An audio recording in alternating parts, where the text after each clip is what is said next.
Okay, yes, you did. Thank you. And thank you for those really nice words. My pleasure. Came from the heart. I could tell.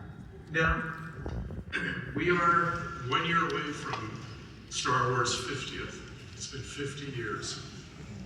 And it's hard to imagine a world where Star Wars doesn't exist, or a world where there is no C-3PO. And yet, I understand that you almost missed your rendezvous with Destiny. What happened? Well, yes. Okay, it is 1975, and I had been acting for a couple of years on radio, television, and stage, pretty much. And I was doing really quite well. I don't think I was out of work. And I was with an agency that had, as a client, Sir Alec Guinness. And when you're with a big agency, they get a script and they kind of pass it around to everybody. And so it went to my agent, who saw this thing that requires somebody who was small, could control their body, whatever, and above all was cheap. At that time, you know, I knew what it is, whatever. And so she spoke to me about this thing, and it was made by an American person, and it was science fiction, and it was low budget, and the part was for, and she actually paused, for a robot. Low budget, science fiction, cheap, robot. And I said, no.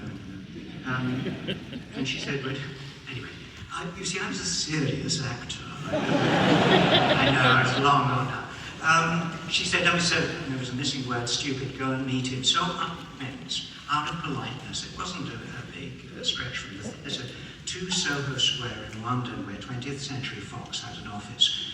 And I knew I was going to meet some ghastly Americans, some you've met them too, yes. You know, like cigar-smoking, gross producer like you see in films. And the door opened and I went in, politely.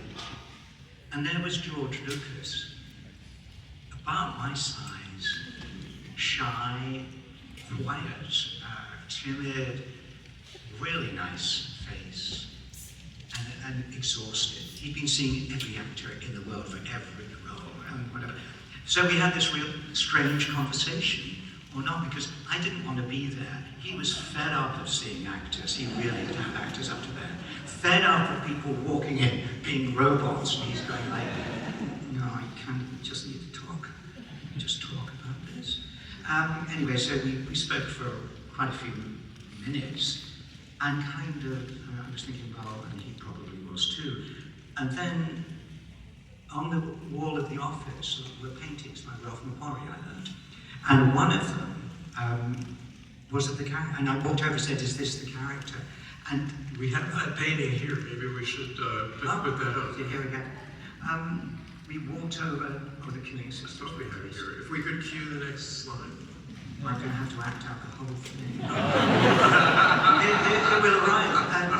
And when you see something very peculiar happened, because there was what I know would be.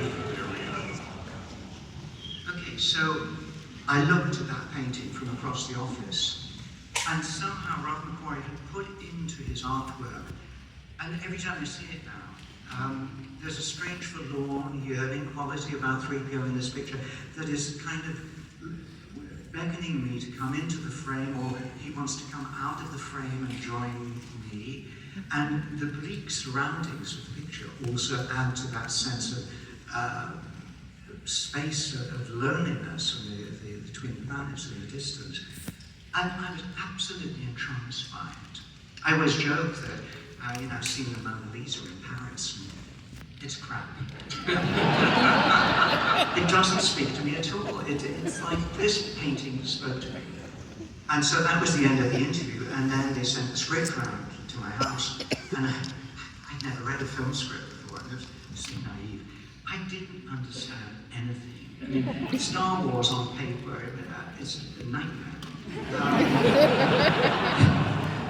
But every time I found this character called C-3PO, he was doing something interesting, something painful, dreadful, whatever. I really liked the character. I had nothing to do with him at that time.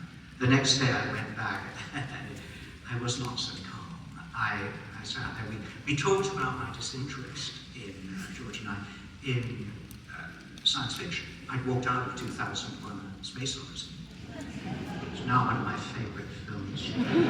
Just I grew up, you know. I saw it too young. So we talked for an hour and around the character a bit, and then there was a pause, and I said, "Please, may I play the part?" And there was another pause, and George went, "Sure." It wasn't even a word. Sure, it sounds like you had a wind or something. And that sound changed my life. Well, and changed history. So, I'm going to jump ahead to